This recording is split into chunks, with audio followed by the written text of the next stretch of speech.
是不是为缘起这个睁眼瞎感到失望，错把当初在梧桐岛替他解围的凤仪错认为华叔？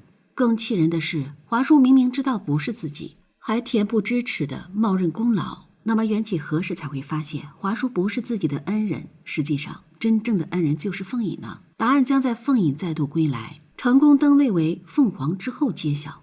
这剧情内容在小说第102章的内容。阿英千年轮回已经结束，她的魂魄都回到自身，凤仪从无尽的沉睡中觉醒。而与阿英一起转世一生归来的缘起，在得知凤仪涅槃归来后，也来到了梧桐岛，并且在梧桐岛甘当凤仪的侍童，为当年害凤仪涅槃失败的事赎罪。而在一次因缘际会下，缘起发现在千年前的梧桐凤凰岛，那位以无畏气势替他解围但始终不曾露面的少女，竟然就是凤仪本人。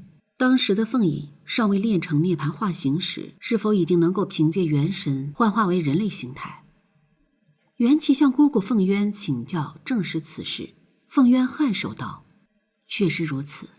小时的她活泼好动，无所畏惧，未待练成涅槃，便每日都化为人形，在岛上嬉戏玩耍，使我与诸位长老颇感困惑。难道此番事情是凤云告知于你？”缘起摇头答道：“非也，我仅是在今日见到凤仪之时，总是感到格外亲切熟悉，却未想到我们在千年前早已相识。”阿英被古镜降下神法，导致阿英魂飞魄散，古镜追悔莫及。好在阿英在修言的帮助下，阿英保住了一丝残魂，因此投入凡间历劫千年，直到最后一时。阿英不想古镜干涉他的历劫，最终阿英历劫涅槃归来，成为尊贵的凤凰凤仪。凤仪历劫归来有阿英的记忆，恨透了古镜，自然不想跟他相认，甚至怕古镜认出来，故意掩盖了容貌。阿英认了所有老树人朋友，跟弘毅相认，跟燕爽相认，跟妹妹阿玉相认，就是不肯认古镜。可见他真的是恨透了古镜，千年前被古镜彻底伤透了心，以至于不想跟古镜有任何关系。古镜追妻火葬场，从凤仪身上看到了阿英的影子，凤仪的一举一动像极了阿英，古镜甚至感受到了阿英的魂印在凤仪身上。即便古镜再怎么百般讨好凤仪，凤仪也不愿意多看他一眼。阿英明明死了，为何阿英身上的魂印会出现在凤仪的身上呢？阿英跟凤仪可以说是一个人，但又不完全是。凤仪是阿英，但阿英只是阿英仅此而已。阿英的真身是水灵兽，而凤仪的真身是火凤。当年凤凰涅槃被古镜搅得仙缘散尽，凤仪的其中一份仙缘转入到了水凝蛋中。本来被魔气所伤的死蛋，因为凤仪的仙缘，阿英才得以孵化出生。阿英有了自己的记忆和真身，她只是阿英自己。古镜给阿英下的魂印，只要世间找到阿英的仙缘，那么魂印就不会消失。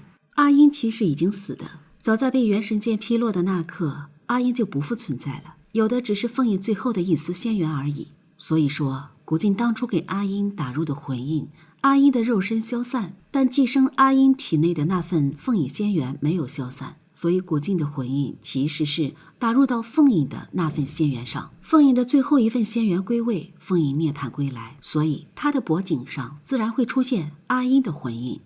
凤仪跟阿英不能说是同一人，凤仪是阿英，但阿英却不是凤仪。凤仪跟阿英的真身不同，记忆也不同。凤仪有阿英的记忆，但阿英却是独一无二的存在，世间再无阿英，只有带着阿英记忆的凤仪。